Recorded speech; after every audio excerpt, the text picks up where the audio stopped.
What is going on, everybody? College football is back. College football is back. Very, very, very, very exciting. Week one of action. First of all, I want to start off this video saying thank you to Lee Corso for being the really one of the poster boys and the faces of college football for years.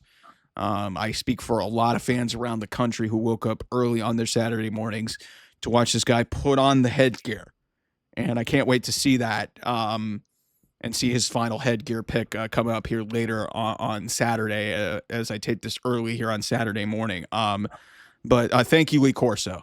No matter what you say about ESPN, Lee Corso is a legend, and he's going to be missed in the college football media sphere on College Game Day moving forward. Okay, so let's pick these games, and I'll sort of scatter through some of these games, like some of the meaningless ones, and then maybe I'll pinpoint some of the top teams that are playing like cupcake opponents to start the season. But let's start off with a big one.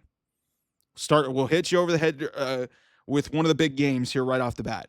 Texas and Ohio State. This line has been moving all over the place. It's sitting now at Ohio State -1.5.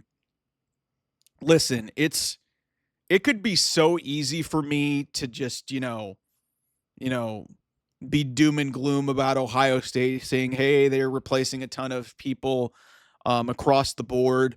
That Texas is Arch Manning coming in there.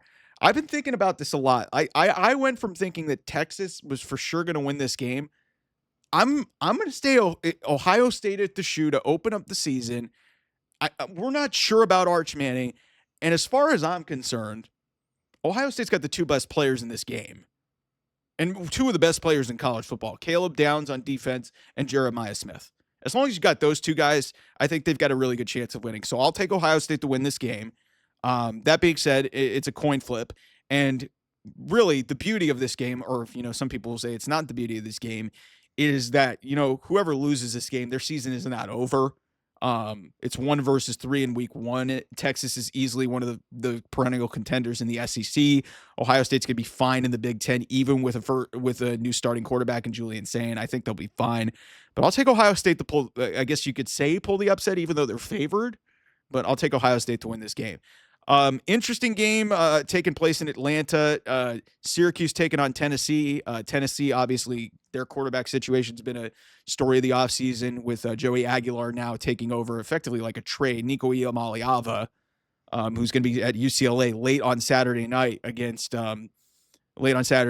Utah in what's Pac-12 After Dark. That's pretty fucking cool. But yeah, Tennessee, they're talented. Josh Heupel, like this was a playoff team a year ago. Obviously, some changes there, losing some pieces. Syracuse is interesting too with Steve Angeli, and I love what Fran Brown has done there. But Tennessee's almost a 2-touchdown favorite in this game for a reason, even at a neutral site. I think Tennessee ultimately wins that game. Not that I'll run through these really quick. I mean, Indiana's facing Old Dominion. They'll beat them. They're the 20th team in the country. I'm not going to spend a lot of time on that game. Penn State's facing Nevada. Penn State is a 43.5-point favorite. Penn State, to me, needs to win the national title just about as much as anybody in the country this year. They bring everybody back. James Franklin's been there for over a decade. Like they got to do something this year. So they're going to blow out Nevada. They've got a really easy schedule. It sets up really nicely for them. Georgia should beat Marshall. They're favored by nearly 40 points. Then we get to an interesting game. Alabama at Florida State. Alabama's going to win, because if Alabama doesn't win, there's a serious problem. And I like Kalen DeBoer. I've met Kalen DeBoer. Nice guy, great head coach. But them not making the playoffs last year was unacceptable, given the array of talent that they have on that team. They go to Florida State to start the season. Florida State was a 2-win team last year. They bring in Thomas Castellanos, who ran his mouth all fucking off season. Obviously, new coordinator on offense, new coordinator on defense. I have no idea how this is going to look. I think Florida State will keep it within the 14.5-point spread. Alabama is a big-time favorite, more than 2 touchdowns, but ultimately I'll take Alabama to win this game, but I think Florida State covers in that game. So Iowa State will beat South Dakota. Oregon will not struggle like they did last year in their opener. They'll beat Montana State. Oklahoma will beat Illinois State. Florida will beat Long Island. Kansas State, coming off of their loss last week, they'll rebound against North Dakota. Texas A&M will beat UTSA. Um, I got Michigan. I got Michigan over New Mexico. Texas Tech over Arkansas Pine Bluff. Ole Miss over Georgia State. SMU over East Texas A&M, and Arizona State, the number 11 team in the country, beats Northern Arizona. Okay, so then let's get to some of these games. Let's get the big game, the other big game on Saturday, because they're all spread out.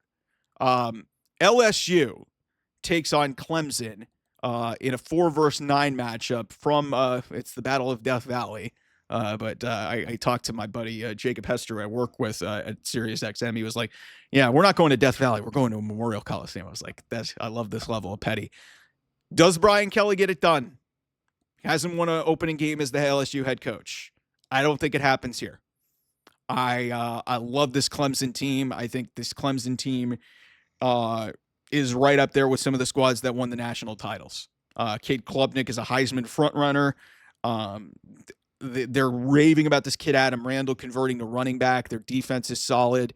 Tom Allen's a great defensive coordinator. I think Clemson's going to be great this year, and Clemson needs this also for ACC perception, because they're far and away the favorite in the ACC.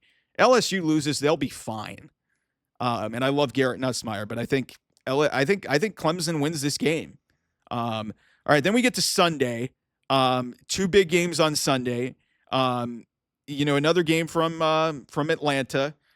Virginia Tech taking on South Carolina. This is an important game for Shane Beamer. His dad was the longtime head coach at Virginia Tech. South Carolina is a rising power, almost made the playoffs. They're 13th in the country. Only a 7.5 point favorite. Virginia Tech's an interesting team, but I will take the Gamecocks to win this game. I think South Carolina will be right there in position to potentially be in the playoffs, and I love Lenora Sellers at quarterback.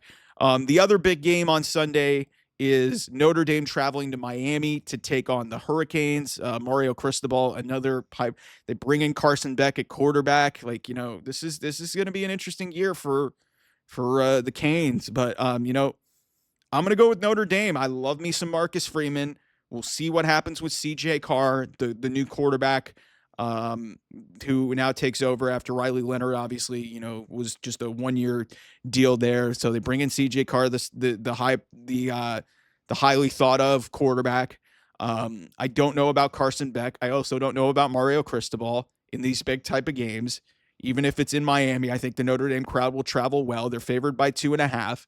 I'll take the Irish, man. I'll take the Irish to win this game and ultimately move on. And then a special bonus pick on Monday. It's not a ranked game, but TCU taking on Bill Belichick and the North Carolina Tar Heels. Belichick, the Tar Heels are a 3.5 point underdog at home to TCU. You guys remember a couple years ago, TCU faced Coach Prime in his Division I college coaching debut. And I'm not saying that this is going to be anything like that, but give me Bill Belichick and the Tar Heels to win Bill Belichick's opener against TCU. TCU's fine, but they're kind of a middle-of-the-road Big 12 team. So I'll take the Tar Heels to win. So that's week 1. We'll try to do this every single week. Also, we'll try to mostly top 25 stuff. And if there's anything interesting outside of the realm of that, I'll kind of speed round a lot of the other stuff that isn't really interesting. There was just a lot of big games this week. So thanks everybody for watching. I'll see you guys soon. Bye-bye.